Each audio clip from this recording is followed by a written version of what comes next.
Ethan Brand, a chapter from an abortive romance by Nathaniel Hawthorne. Bartram the limeburner, a rough, heavy-looking man begrimed with charcoal, sat watching his kiln at nightfall, while his little son played at building houses with the scattered fragments of marble. When on the hillside below them, they heard a roar of laughter, not mirthful, but slow, and even solemn like a wind, shaking the boughs of the forest. "Father, what is that?" asked the little boy, leaving his play, and pressing betwixt his father's knees.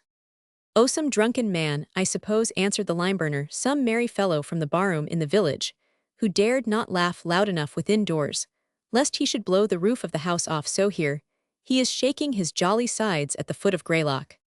"But father," said the child, more sensitive than the obtuse middle-aged clown, "he does not laugh like a man that is glad, so the noise frightens me." "Don't be a fool, child," cried his father gruffly. "You will never make a man, I do believe. There is too much of your mother in you. I have known the rustling of a leaf startle you. Hark, here comes the merry fellow now, you shall see that there is no harm in him." Bartram and his little son, while they were talking thus, sat watching the same lime-kiln that had been the scene of Ethan Brand's solitary and meditative life.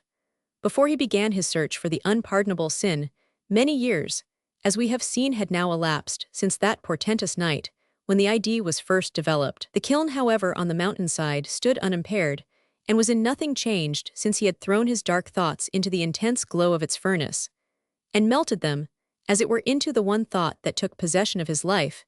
It was a rude, round, tower-like structure, about 20 feet high, heavily built of rough stones, and with a hillock of earth heaped about the larger part of its circumference, so that the blocks and fragments of marble might be drawn by cartloads, and thrown in at the top.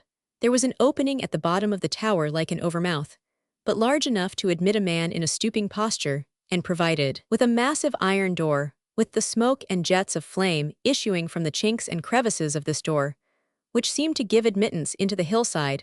It resembled nothing so much as the private entrance to the infernal regions, which the shepherds of the Delectable Mountains were accustomed to show to pilgrims.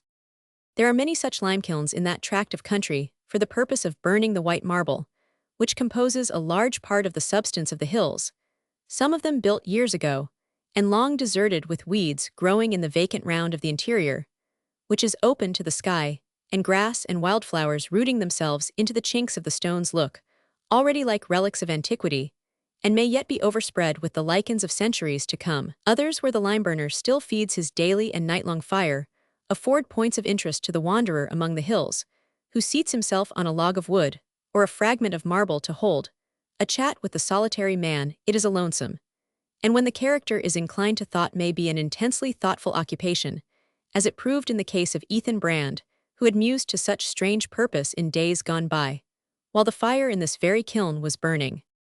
The man who now watched the fire was of a different order, and troubled himself with no thoughts, save the very few that were requisite to his business. At frequent intervals, he flung back the clashing weight of the iron door, and turning his face from the insufferable glare, thrust in huge logs of oak, or stirred the immense brands with a long pole within the furnace, were seen the curling and riotous flames, and the burning marble almost molten with the intensity of heat, while without the reflection of the fire quivered on the dark intricacy of the surrounding forest, and showed in the foreground a bright and ruddy little picture of the hut, the spring beside its door, the athletic and coal-begrimed figure of the limeburner, and the half-frightened child shrinking into the protection of his father's shadow. And when again the iron door was closed, then reappeared the tender light of the half-full moon, which vainly strove to trace out the indistinct shapes of the neighboring mountains, and in the upper sky there was a flitting congregation of clouds, still faintly tinged with the rosy sunset, though thus far down into the valley, the sunshine had vanished long and long ago. The little boy now crept still closer to his father, as footsteps were heard ascending the hillside, and a human form thrust aside the bushes that clustered beneath the trees. "Halloo, who is it?" cried the limeburner, vexed at his son's timidity, yet half infected by it. "Come forward, and show yourself like a man, or ill fling this chunk of marble at your head." "You offer me a rough welcome," said a gloomy voice as the unknown man drew nigh, "yet I neither claim nor desire a kinder one, even at my own fireside." To obtain a distincter view, Bartram threw open the iron door of the kiln, whence immediately issued a gush of fierce light that smote full upon the stranger's face and figure. To a careless eye, there appeared nothing very remarkable in his aspect, which was that of a man in a coarse brown country-made suit of clothes, tall and thin, with the staff and heavy shoes of a wayfarer. As he advanced, he fixed his eye switch were very bright intently upon the brightness of the furnace, as if he beheld, or expected to behold some object worthy of note within it. "Good evening, stranger," said the lime-burner. "Whence come you so late in the day?" "I come from my search," answered the wayfarer, "for at last it is finished." "Drunk or crazy," muttered Bartram to himself, "I shall have trouble with the fellow, the sooner I drive him away the better." The little boy, all in a tremble, whispered to his father, and begged him to shut the door of the kiln, so that there might not be so much light, for that there was something in the man's face which he was afraid to look at yet, could not look away from, and indeed even the lime-burner's dull and torpid sense began to be impressed by an indescribable something in that thin, rugged, thoughtful visage, with the grizzled hair hanging wildly about it, and those deeply sunken eyes which gleamed like fires within the entrance of a mysterious cavern. But as he closed the door, the stranger turned towards him and spoke in a quiet, familiar way that made Bartram feel as if he were a sane and sensible man after all. "Your task draws to an end, I see," said he. "This marble has already been burning 3 days. A few hours more will convert the stone to lime." "Why, who are you?" exclaimed the lime-burner. "You seem as well acquainted with my business as I am myself." "And well I may be," said the stranger, "for I followed the same craft many a long year, and here too, on this very spot. But you are a newcomer in these parts. Did you never hear of Ethan Brand, the man that went in search of the unpardonable sin?" asked Bartram with a laugh. "The same," answered the stranger. "He has found what he sought, and therefore he comes back again." "What then, you are Ethan Brand himself?" cried the lime-burner in amazement. "I am a newcomer here, as you say, and they call it 18 years since you left the foot of Greylock. But I can tell you the good folks still talk about Ethan Brand in the village yonder, and what a strange errand took him away from his lime-kiln well, and so you have found the unpardonable sin." "Even so," said the stranger calmly. "If the question is a fair one," proceeded Bartram, "where might it be?" Ethan Brand laid his finger on his own heart. "Here," replied he. And then, without mirth in his countenance, but as if moved by an involuntary recognition of the infinite absurdity of seeking throughout the world for what was the closest of all things to himself, and looking into every heart save his own for what was hidden in no other breast, he broke into a laugh of scorn. It was the same slow, heavy laugh that had almost appalled the lime-burner when it heralded the wayfarer's approach. The solitary mountainside was made dismal by it laughter when out of place, mistimed, or bursting forth from a disordered state of feeling, may be the most terrible modulation of the human voice, the laughter of one asleep, even if it be a little child. The madman's laugh, a wild screaming laugh of a born idiot, sounds that we sometimes tremble to hear and would always willingly forget. Poets have imagined no utterance of fiends or hobgoblins so fearfully appropriate as a laugh, and even the obtuse lime-burner felt his nerves shaken as this strange man looked inward at his own heart, and burst into laughter that rolled away into the night, and was indistinctly reverberated among the hills. "Joe," said he to his little son, "scamper down to the tavern in the village, and tell the jolly fellows there that Ethan Brand has come back, and that he has found the unpardonable sin." The boy darted away on his errand, to which Ethan Brand made no objection, nor seemed hardly to notice it. He sat on a log of wood looking steadfastly at the iron door of the kiln, when the child was out of sight, and his swift and light footsteps ceased to be heard, treading first on the fallen leaves, and then on the rocky mountain path. The lime-burner began to regret his departure. He felt that the little fellow's presence had been a barrier between his guest and himself, and that he must now deal heart to heart with a man who, on his own confession, had committed the one only crime for which heaven could afford no mercy. That crime, in its indistinct blackness, seemed to overshadow him, and made his memory riotous with a throng of evil shapes that asserted their kindred with the master sin, whatever it might be, which it was within the scope of man's corrupted nature to conceive and cherish. They were all of one family. They went to and fro between his breast and Ethan Brand's, and carried dark greetings from one to the other. Then Bartram remembered the stories which had grown traditionary in reference to this strange man, who had come upon him like a shadow of the night, and was making himself at home in his old place, after so long absence that the dead people, dead and buried for years, would have had more right to be at home in any familiar spot than he. Ethan Brand, it was said, had conversed with Satan himself in the lurid blaze of this very kiln. The legend had been matter of mirth heretofore, but looked grisly now. According to this tale, before Ethan Brand departed on his search, He had been accustomed to evoke a fiend from the hot furnace of the lime-kiln night after night, in order to confer with him about the unpardonable sin, the man, and the fiend, each laboring to frame the image of some mode of guilt, which could neither be atoned for nor forgiven. And with the first gleam of light upon the mountain-top, the fiend crept in at the iron door there, to abide the intensest element of fire, until again summoned forth to share in the dreadful task of extending man's possible guilt beyond the scope of heaven's else infinite mercy. While the lime-burner was struggling with the horror of these thoughts, Ethan Brand rose from the log and flung open the door of the kiln. The action was in such accordance with the idea in Bartram's mind that he almost expected to see the evil one issue forth red-hot from the raging furnace. "Hold, hold," cried he with a tremulous attempt to laugh, for he was ashamed of his fears, although they overmastered him. "Don't, for mercy's sake, bring out your devil now." "Man," sternly replied Ethan Brand, "what need have I of the devil? I have left him behind me on my track.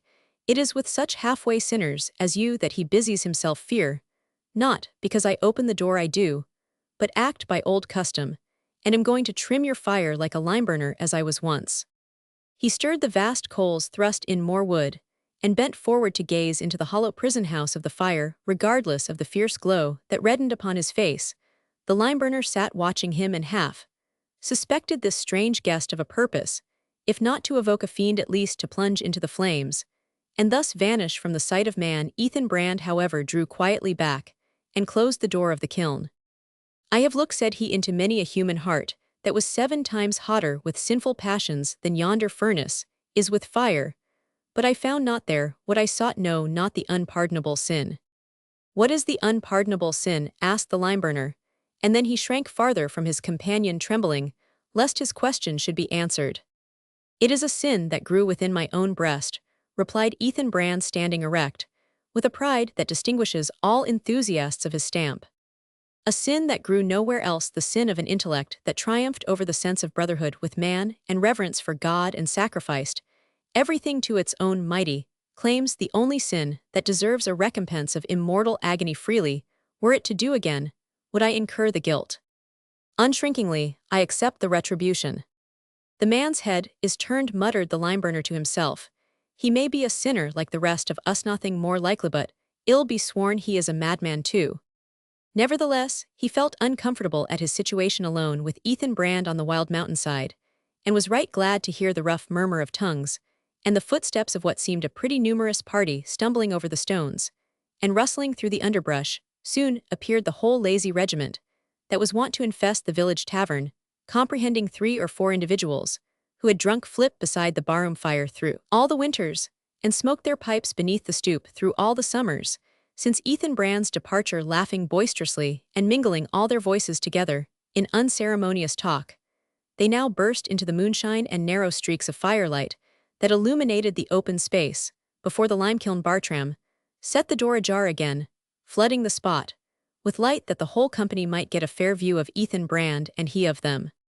There, among other old acquaintances, was a once ubiquitous man, now almost extinct, but whom we were formerly sure to encounter at the hotel of every thriving village throughout the country.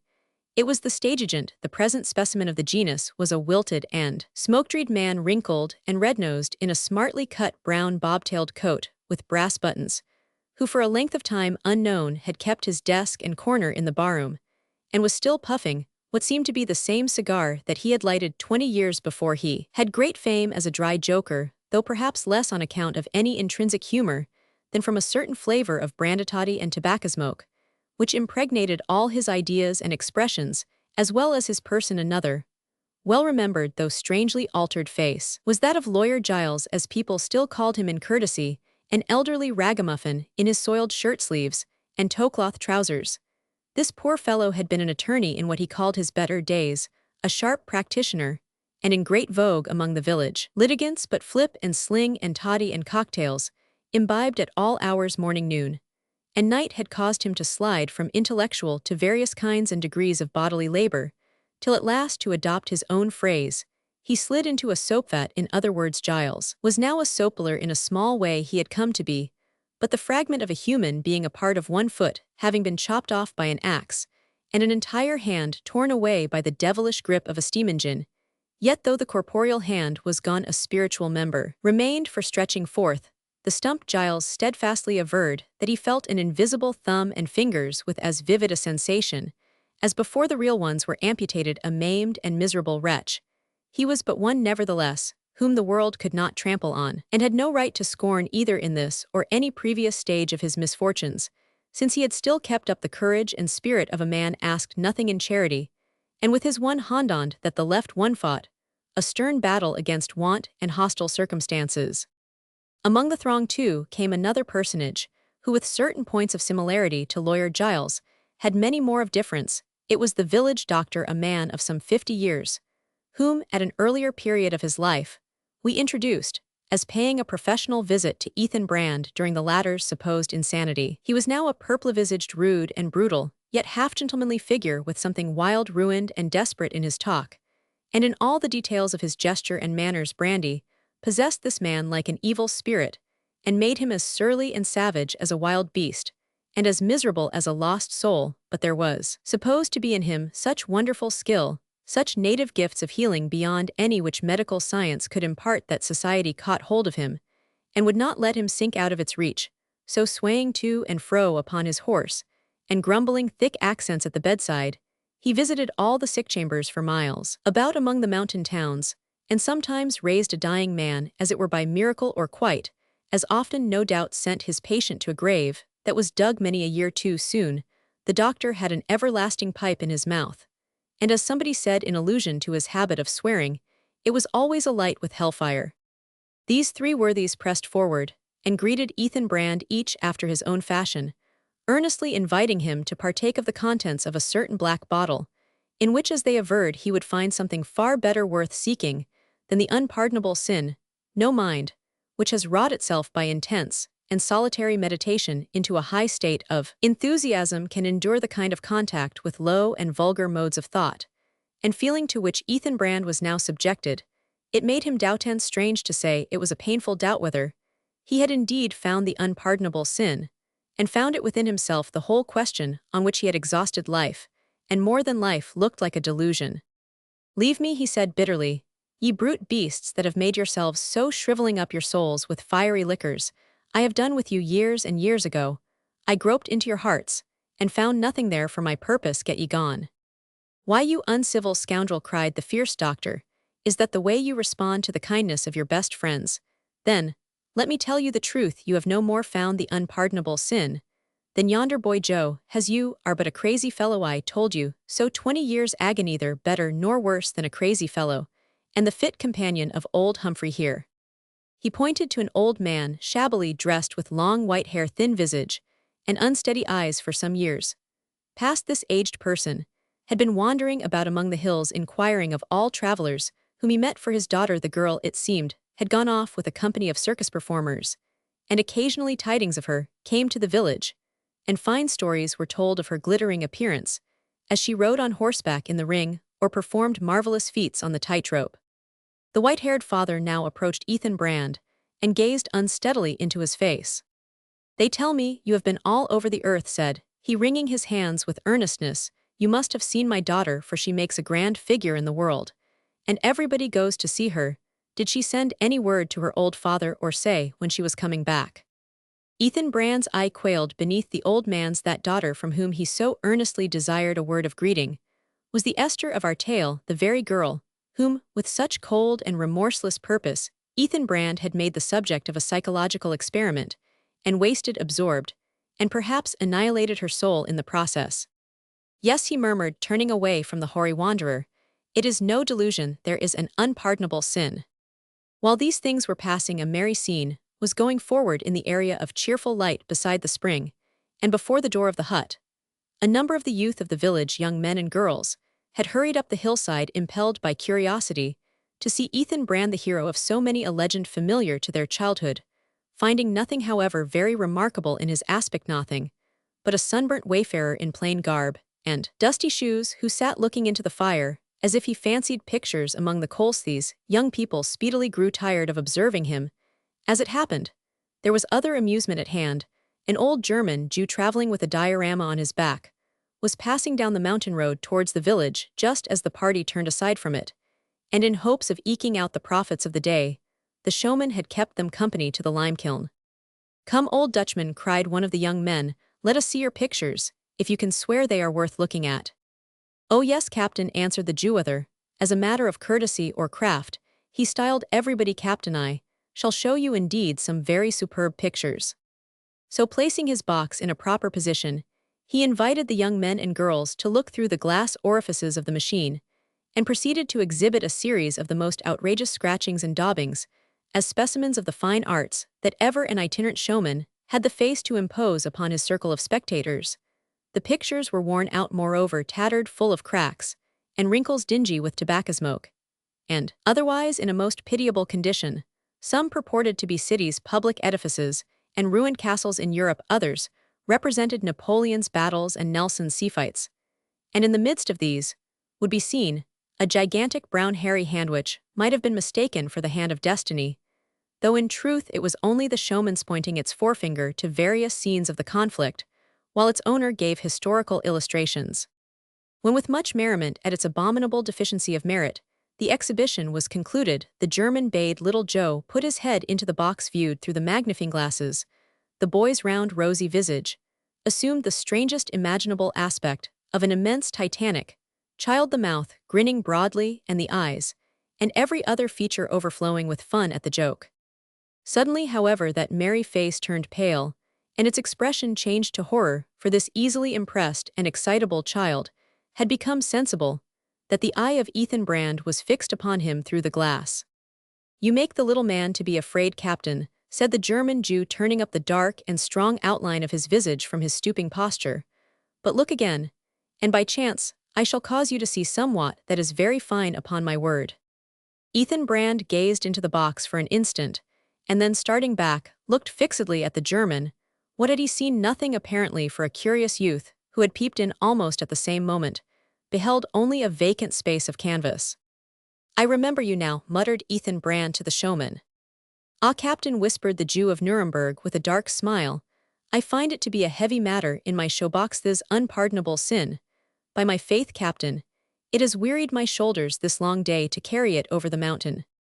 "Peace," answered Ethan Brand sternly, "or get thee into the furnace yonder." The Jew's exhibition had scarcely concluded, when a great elderly dog, who seemed to be his own master, as no person in the company laid claim to him, saw fit to render himself the object of public notice.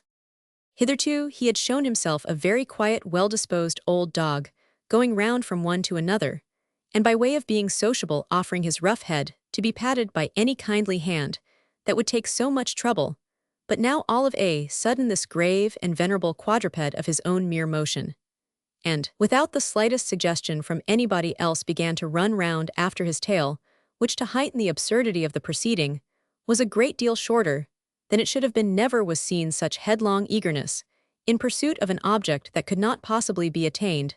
Never was heard such tremendous outbreak of growling, snarling, barking, and snapping as if one end of the ridiculous brute's body were at deadly and most unforgivable enmity with the other. Faster and faster round about went the cur, and faster, and still faster, fled the unapproachable brevity of his tail, and louder and fiercer grew his yells of rage and animosity, until utterly exhausted, and as far from the goal as ever, the foolish old dog ceased his performance as suddenly as he had begun it. The next moment, he was as mild, quiet, sensible, and respectable in his deportment as when he first scraped acquaintance with the company.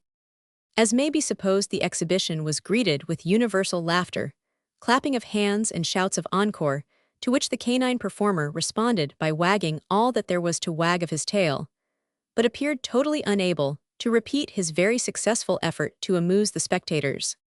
Meanwhile, Ethan Brand had resumed his seat upon the log, and moved as it might be by a perception of some remote analogy between his own case and that of this self-pursuing cur, he broke into the awful laugh, which more than any other token expressed the condition of his inward being. From that moment, the merriment of the party was at an end.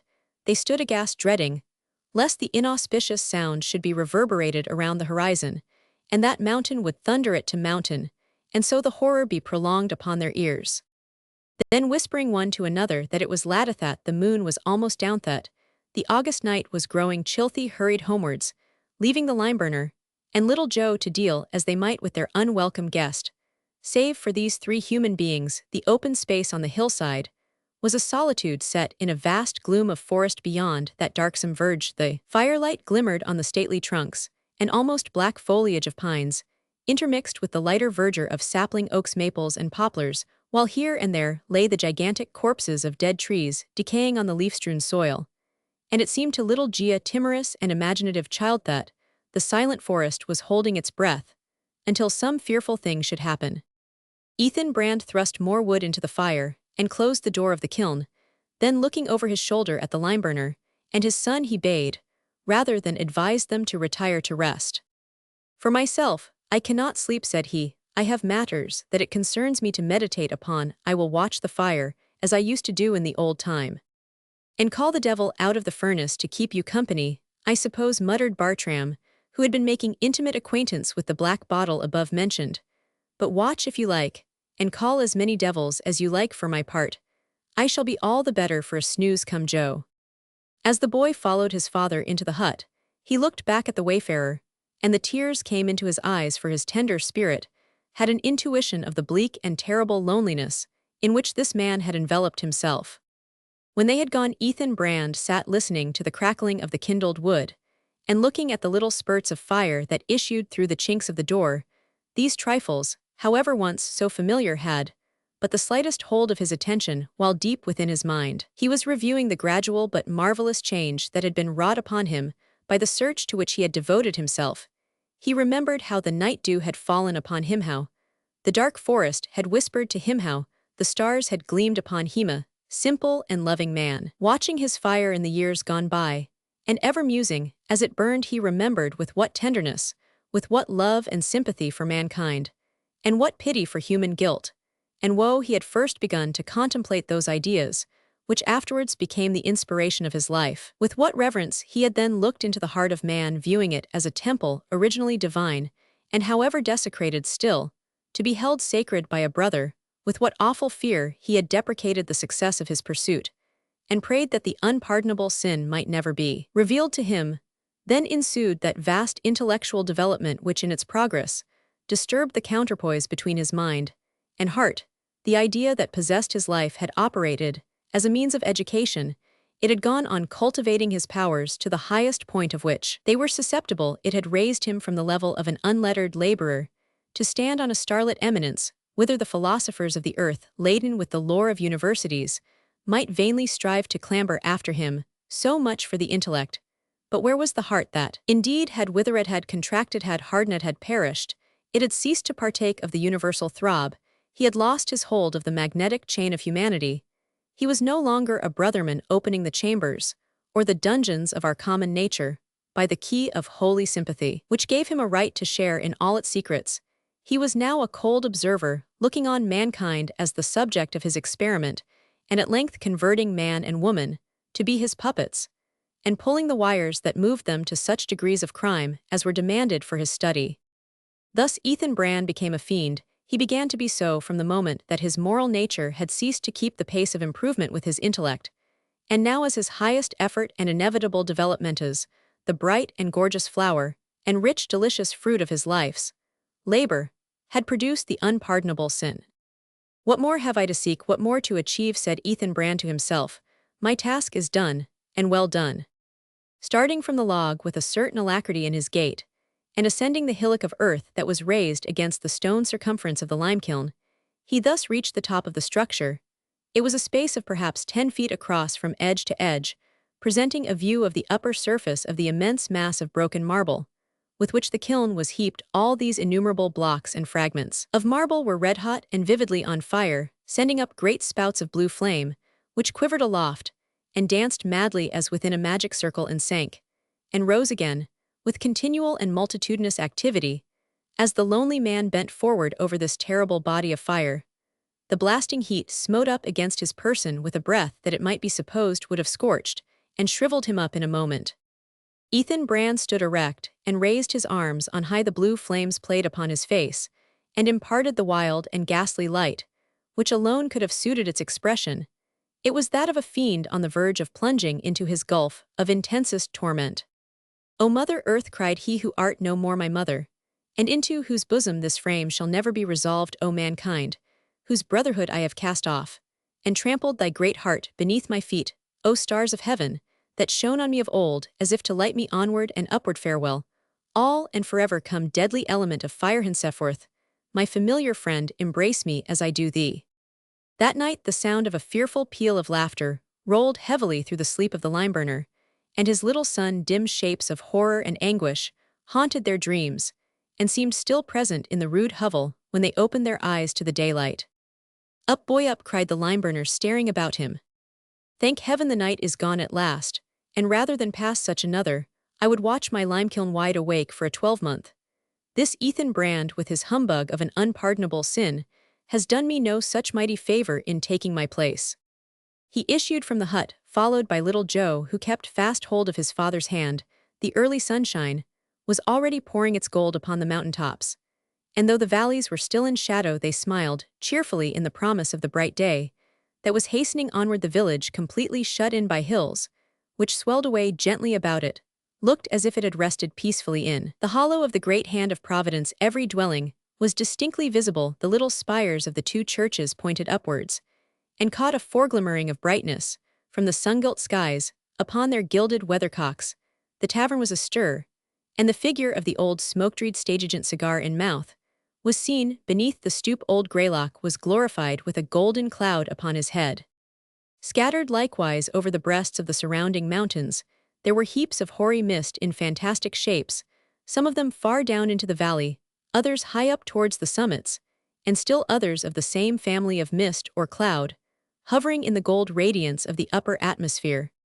Stepping from one to another of the clouds that rested on the hills, and thence to the loftier brotherhood that sailed in air, it seemed almost as if a mortal man might thus ascend into the heavenly regions. Earth was so mingled with sky that it was a daydream to look at it. To supply that charm of the familiar and homely which nature so readily adopts into a scene like this, the stagecoach was rattling down the mountain road, and the driver sounded his horn, while echo caught up the notes and intertwined them into a rich and varied and elaborate harmony, of which the original performer could lay claim to little share. The great hills played a concert among themselves, each contributing a strain of airy sweetness. Little Joe's face brightened at once.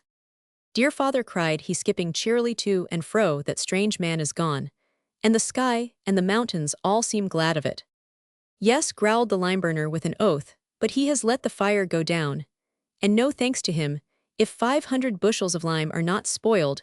If I catch the fellow hereabouts again, I shall feel like tossing him into the furnace. With his long pole in his hand, he ascended to the top of the kiln. After a moment's pause, he called to his son. Come up here, Joe, said he. So little Joe ran up the hillock, and stood by his father's side. The marble was all burnt into perfect snow-white lime, but on its surface, in the midst of the circlus snow-white too, and thoroughly converted into lime, lay a human skeleton in the attitude of a person who after long toil lies down to long repose within the rib. Strange to say, was the shape of a human heart. Was the fellow's heart made of marble, cried Bartram in some perplexity at this phenomenon. At any rate, it is burnt into what looks like special good lime, and taking all the bones together, my kiln is half a bushel the richer for him. So saying, the rude lime-burner lifted his pole, and letting it fall upon the skeleton, the relics of Ethan Brand were crumbled into fragments.